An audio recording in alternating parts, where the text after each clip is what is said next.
Welcome to the Words Online subtitling training video. This video will introduce you to subtitling and how to post-edit subtitles.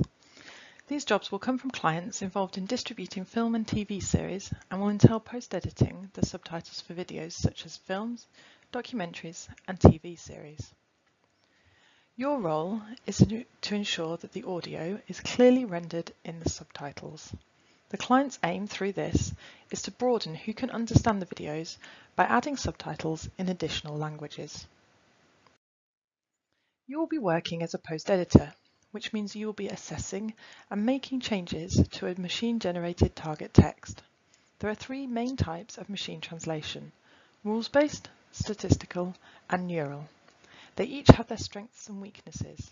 For example, rules-based machine translation won't add or omit information, but may well be very unnatural in terms of grammar and word order. Statistical machine translation is more fluid, but can introduce quite specific errors, such as adding extra information which formed part of a previous translation in its memory. It is therefore important that you know what you are dealing with, so you are alert to the errors you will need to fix. The role of the post editor is to check and edit the machine translation to produce a target which reaches the agreed quality level. You may also be asked to provide feedback on the machine translation quality and any recurrent errors you spot. When post-editing, you should read the source and then the machine translated target and make a quick assessment as to whether the machine translation should be edited or completely retranslated. The machine translation should form the basis of the final target as far as possible. Make sure you are familiar with the guidelines for your specific project before starting, as each client has different expectations from machine translation post-editing. Always be aware of the common machine translation errors which may be highlighted in the project instructions. For example, the machine may translate brand names where these actually do not translate terms. It is particularly important when post-editing to know the client's quality expectations. Traditionally, there are two levels of post-editing: light and full. Light post-editing aims to create a comprehensible text which it is accepted will not be comparable to human translation. Full post-editing creates a product comparable to human translation. However, in reality, all clients have different expectations, and therefore we ask for post-editing in line with the provided guidelines rather than full or light post-editing. Your work will be revised and you will be sent feedback on it. Depending on the project, the reviser may improve your file and then send that final file to the client, or the file may come back to you for you to implement the changes so that you deliver the final files. Please check you are clear on this before starting the job and allow enough time to complete the tasks. You will be marked using a QMS form, which will include categories such as style, fluency, accuracy, and compliance with the client instructions. Errors will be rated as critical, major, or minor, and you will generally receive a score as well to give you an indication of your performance. When assessing your quality, we will also be looking at some localization elements which will be noted in the instructions. For example, measurements and date formats should be converted to the standard for your target text. You should also ensure, for example, that period and thousand separators are used correctly in numbers. So subtitling projects. The key words when post-editing subtitles are clarity and brevity. Subtitles have specific constraints which don't apply to any other kind of translation, and therefore keeping the text brief is very important. However, this brevity must not come at the cost of the ease of understanding. Because these subtitles will be read whilst the viewer is watching the video, they must be clear and easily readable. Before you start work on a subtitling task, make sure you have and have read all the required reference materials. This will generally include a style guide, project instructions, and a quick start guide to Subtitle Edit, which is the subtitling software we ask you to use. Whilst working on your post-editing, always remember the character constraints noted in the project instructions and bear the local context of both the source and the target in mind. Think of a film or a documentary you've watched with subtitles. Good subtitling makes it possible to watch the video without feeling it has been interrupted by reading the subtitles. A key part of this is subtitles which appear on screen at the right time and which are easily read in the time they remain there. These decisions on when and for how long subtitles should appear are called spotting. This has already been done for the files you are working on, but you should still consider whether the audience will be able to read through your subtitles while still following the events in the video. Your main focus, though, is to post-edit the machine translation within the constraints set out in the instructions to create a clear, brief target text that meets the required quality requirements. Subtitles should never be longer than 2 lines, and you should be careful about where you insert the line break.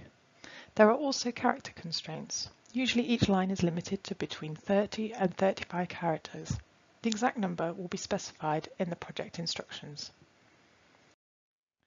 For a long subtitle, you may need to use 2 lines. The break should not interrupt a phrase, for example splitting a noun from an adjective or a noun from a verb if possible. Place the break where it will seem natural. This may be different to where it is placed in the source. You should also use a separate line for each speaker when there are 2 speakers within one subtitle. Place a short hyphen before each line with no space before the first letter, as shown in the image below. This indicates to the viewer that the speaker changes. For numbers, spell out all numbers from 1 to 10 and use numerals beyond that. The exception is sporting and technical terms. For example, if referring to the goals in a football game, you can use numerals rather than words.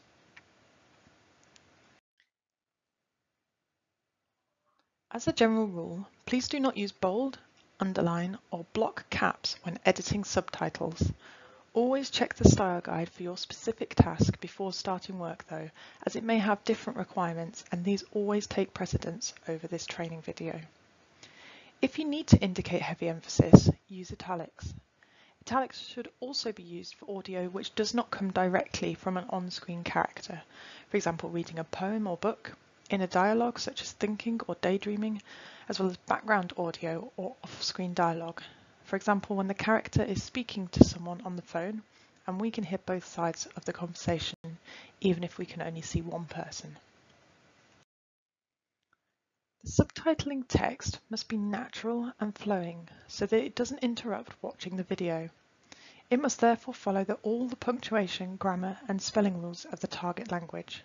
Due to the character constraints, you may sometimes need to adjust the machine translation and summarize the source text, but you must ensure that the target does not become unnatural in doing so. Your target should reflect not only the content of the source, but also the aim and the style. When approaching idiomatic language, you can either adapt, replace, or recreate it. So when there are puns or idioms, you may need to think carefully about the intention and how to best convey this in your target language. Sometimes there will be a comparable idiom.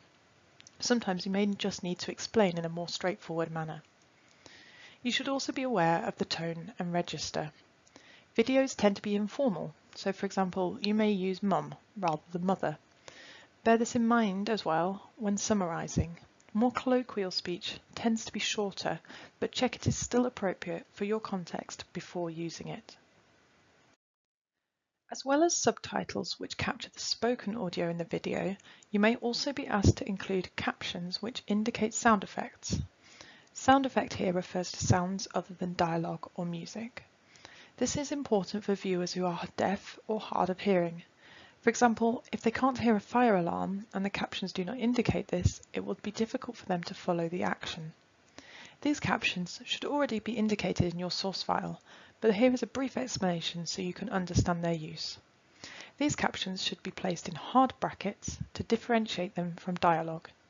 You should use all lowercase except for proper nouns or any other target language specific rules, so there is no need to capitalise the first letter of the caption. The description of the sound should include the source, for example, audience cheering, rather than simply cheering, unless the source is clear from the images. There is no need to repeat the source if the sound repeats soon after the initial caption. The software we ask you to use is Subtitle Edit. This is a free open source software which you can easily search for and download. For each task, you will be sent separate source and target files. To import these, open Subtitle Edit and use File, Open to import the target file. Now when you go to the File menu, you will see the option Open Original Subtitle, which you can use to import the source file.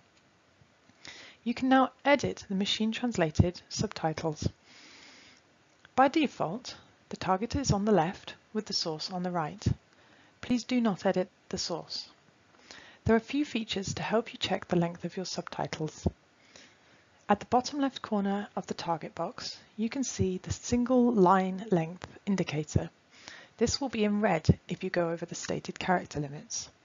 If your cumulative character count goes over the set reading speed, the segment will be highlighted in red in the overview box above, as shown on screen. There is a built-in spell check which you must also always run before submitting your files. In order for the flags in the editing screen to be effective, you must check that the options are correctly set for your project. To do this, go to Options on the top ribbon, then click Settings and you will see a box like this. We will be focusing on 3 options on the left: single line max length, max words per minute, and maximum number of lines. These figures should be given in the project instructions. The maximum words per minute may be given as the maximum reading speed. Check that the settings match those you have been given and click OK. When it is time to save your file, Subtitle Edit automatically saves only the target, and this is what you should return to the PM. Thank you for watching this training video. Now please complete the subtitling quiz.